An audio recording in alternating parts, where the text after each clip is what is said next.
It was last year when my mother collapsed at her workplace. She was forced into a life of hospitalization, but my mother's condition improved. However, my brother hardly ever came to visit her. Even when he did visit, he only stayed for a few minutes, then left the hospital room as if fleeting. Although my mother laughed it off saying, "Your face looks scary, Robert," I felt that it was only natural to scold. My brother was smart, academically outstanding, and fair-skinned. In contrast, I was a tomboy with a lot of scratches. We were complete opposites, but we got along well, perhaps due to the 3-year age difference. In my memory, our mother worked from morning till night to raise us alone. That's because our father found another woman and left the house. Mother will be late again today. Instead of our late returning mother, Leon always cooked the meals. Our relationship changed about 10 years ago. That was when Leon got married. One day, I was introduced to my beautiful sister-in-law who announced, "We are having a baby." However, her personality was terrible. Single mothers are truly hard workers, aren't they? They seem to have to work tirelessly just to survive, don't they? Hey, don't make fun of mom. Scary! So, this is what they mean by a son raised in a single-parent household. Is this what they call a mama's boy? Despite of our first meeting, she said something like this. Why did my brother choose a woman like her?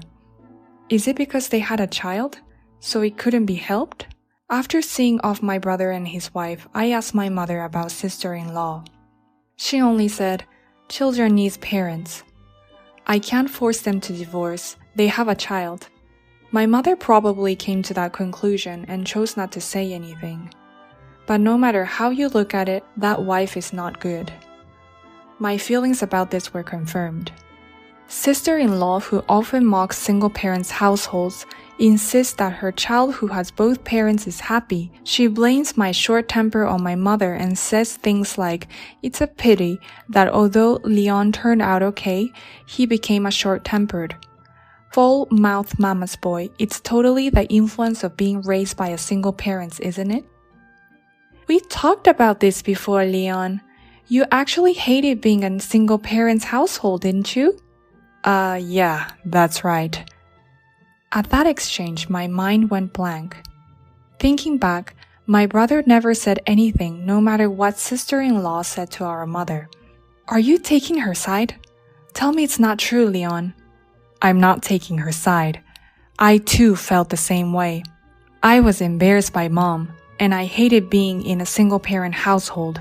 When I angrily grabbed Leon by the collar, mom told me to stop, but I didn't hear her voice. Hey, are you serious? Embarrassed. What the hell is that about? I hated walking next to mom, who always wore old clothes. Isn't that true? You... Enough! I was stopped again, and I lowered the fist I had raised. Sister-in-law's empty laughter echoed. This is so funny. Sorry, Robert, but don't make Leon join your mama's boy squad. He really hates being in a single-parent household. That day, I gave up on my brother. Get along, you're the only two brothers. Whenever she saw my face, mom would say that. I spent my days resenting my mother, who cared about my brother despite all the scorn. One day, I got a call from the hospital saying my mother was critically ill. I took a leave of absence and relayed the news to my brother. I'm going on a trip next week to Hawaii. That's troublesome. When I heard such a response from his smartphone, I couldn't believe my ears. A trip? What? No, it's just so happened to coincide with my trip schedule. There will be a lot of preparation, like for the wake and the funeral. Are you serious? At the sound of my groaning voice, my brother fell silent for a while. It doesn't look like I can cancel the trip. My mother might die, and he's going on a trip in such a situation? Something snapped, and I shouted, Well, then enjoy your trip. That's fine. Even if something happens, I won't invite you to the funeral. And hang up. Frustrated, I started contacting the relatives. I explained sarcastically, "Our big brother is apparently going on a trip, so please ignore him." The incoming call from my brother was displayed on my smartphone. When I finished contacting everyone and returned from visiting our mother in the hospital, he probably intends to complain. Someone in the family must have spoken ill of him and snitched. I had no intention of listening to him seriously, so I decided to say what I wanted to say. "Hey bro, remember how you laughed at mom for wearing old clothes? If it wasn't for your hospitalization costs, we could have lived well. You thought it was a shame, didn't you?" "Me? Hospitalized?" "There's a picture in the album of you lying in a bed I've never seen before. I asked mom about it, and she said you suddenly collapsed when you were 6 and were taken to the hospital. You had a rare disease, and they didn't even identify it from the symptoms." It seems like my brother was trying to remember the past, insisting it was a lie. "Because of your rare disease, we had to admit you to a universal hospital. Even though we borrowed money from our relatives, it wasn't enough. Mom worked until she nearly broke down. When I was young, I was left with our relatives and heard about these events from them. It's so like mom, isn't it? She was told to dress a little better, but apparently, she said if she had money to buy clothes for herself, she'd rather spend it on her children. My brother seems to have forgotten not only about his hospitalization, but also about his illness. Mom had told me not to bring up painful memories, but at this point, I didn't feel the need to be considerate of my brother." "Do you still have that photo?" he asked in a suppressed voice, which was surprising, since there were photos in mom's room. I decided to take a picture and send it to him, just for the heck of it. Little did I know, things would take a turn the next day. The next morning, on my way to the hospital, my phone vibrated. I answered without checking who it was, only to hear my sister-in-law say in disbelief, "Hey, what did you tell Leon?" Her usual condescending tone was gone, replaced by a palpable sense of irritation and urgency. "It's absolutely ridiculous that he's suddenly canceling his trip." I was taken aback. According to my sister-in-law, who wouldn't stop talking, my brother declared this morning that he wouldn't go on a trip. When she screamed back at him, "Who's going to drive the rental car?" he simply responded, "Then I guess we'll have to cancel it." He seems to have left somewhere quickly after causing this ruckus. "You mother's boy, you must have said something." "Ah yes, well the mother boy you're talking about has an important task of visiting mom's sick room, so I'm going to hang up this pointless call." I politely rebuffed her and turned off the phone entirely. But there was an even more shocking sight waiting for me when I arrived at the hospital room. "What are you doing, brother?" My brother was on his knees on the cold hospital floor, sobbing. Thankfully, this wasn't a shared room. After a while, my brother seems to calm down from crying and began talking about what happened. Apparently, my photo triggered some memories. He realized that what I told him was true and remembered how terribly he had treated our mom. He came to the hospital room, apologized no matter what. "Do you think everything will be forgiven just like that? It's too late." What a happy-go-lucky mindset he has. Even so, it's my right to make amends. While we were having this conversation, the hospital room door was roughly opened, and my sister-in-law came in, her face distorted with anger. "Leon, what are you doing sitting on the floor?" "He's prostrating himself to mom, isn't he?" "What? Just because he's a mama's boy? You're letting him do such a shameful thing. I won't forgive this." My sister-in-law tried to grab me, but my brother stopped her. "Shameful, you say? I'm prostrating myself out of my own will. Not only did I forget what mom did for me, but I also hurt her a lot. It's only natural that I apologize. Huh? Even so, apologizing to a dying person who's unconscious by prostrating yourself is creepy. Until recently, you were saying that being a single mother is shameful. Are you out of your mind? I was so taken aback by my brother standing up that I couldn't respond even though I wanted to shout back. Let's go home. There are things I want to discuss.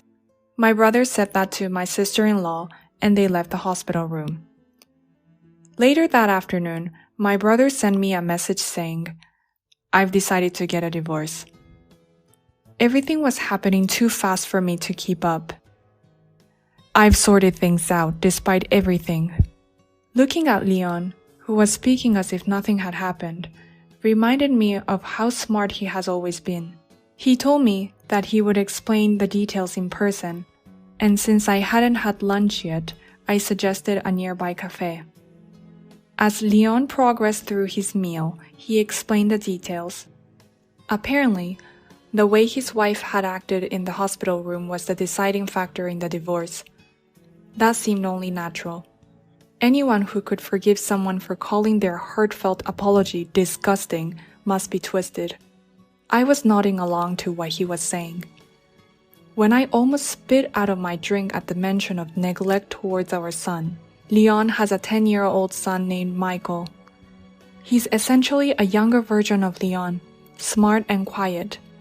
When asked who he would choose to live with after the divorce, Michael apparently chose Leon immediately, saying, "Mom doesn't seem to want to raise me." His wife would give the son only the bare minimum of money and instructed him to prepare his meals. Leon, a manager at a major company, has a demanding job and often travels for work, leaving the house frequently. Despite this, Leon regretted not realizing what was happening as a parent. He's a smart kid, and I wanted to enroll him in a cram school while he's still in elementary school. The money I gave for the cram school fees and living expenses was disappearing into luxury goods behind my back. Apparently, the wife would get violent with their son if he spoke up, and she wouldn't let him go. I discovered she was borrowing money from consumer finance companies, perhaps because the living expenses and tuition I provided were not enough. I confronted her with this truth, but she justified her action towards our son, saying, "You should be grateful that I am even playing a role of a mother for you. After all, you don't have to be called a single parent like you." I don't even know. Hearing my words, Leon let out a small laugh. I pulled my vibrating phone out of my pocket and said, "It's a call from that crazy one. Speak of the devil," and pressed the call button on speaker. "Leon, what the hell is going on? Moving companies suddenly arrived and they're hauling away our stuff. Michael is not even here." Sister-in-law was screaming on the phone. "Michael is at your parents' house right now. I bought that apartment a while back under my name, so I asked a friend to sell it. I will do as I please." "What?" "I've told the movers that they can throw away anything that isn't specified by me. You better hurry up and secure your stuff, or it'll be too late." "Why? If you could just send them to my parents' house." "I've told your parents about how you've treated Michael. They promised me that in exchange for seeing Michael, they won't have any more contact with you. They're going to cut ties with you." What are you talking about?" "Just to let you know, I've deposited the complete divorce papers and the oath with a lawyer. You'd better pay back the child support and the money. You squandered without running away, or you'll be in trouble." "Wait a minute. I'll apologize. I'll apologize to Michael too. It's so pitiful to be a single parent. Let's start over." "Michael said he'd be much more ashamed to have you as a mother. He said he doesn't mind being from a single-parent family." "Wait." "You should make amends in your own way. I will also make amends." After hanging up the phone, Leon said, "That's basically the situation," and let out a small laugh with a sigh. Man, that's scary. It's too well prepared. Leon and his wife divorce was finalized thereafter. I haven't asked about what happened to her afterwards. You can pretty much imagine what happens when a stay-at-home mom who had spent all her living and education expenses suddenly loses her home and source of money. The woman who used to play around all day now has no choice but to work from morning to night to survive, as she has to repay Leon and the debt she has with the consumer finance company. I wonder if we both wanted to celebrate Leon's divorce. Miraculously, my mother recovered. My mother told me about a series of events when my brother was bullied during his student years because he was from a single-parent family. When I think about how my brother felt when he was ridiculed by his classmates for seeing our mother in ragged clothes, I regret that I too made him feel ashamed. I should have cared more about my appearance. That's what my mother regretted. But even so, as a mama's boy, I can't easily forgive my brother. Still, my brother said he would make amends and made a deep bow, crying in front of my mother. The whole family knows what he did to our mother, and he's going to be under a lot of scrutiny from now on. He needs to correct the relationship with his son that he neglected as a father. It takes extraordinary efforts to regain trust once lost. If the two of you get along, that's all the happiness I need. Because my mother says that with a smile, I think maybe I could help my brother once in a while.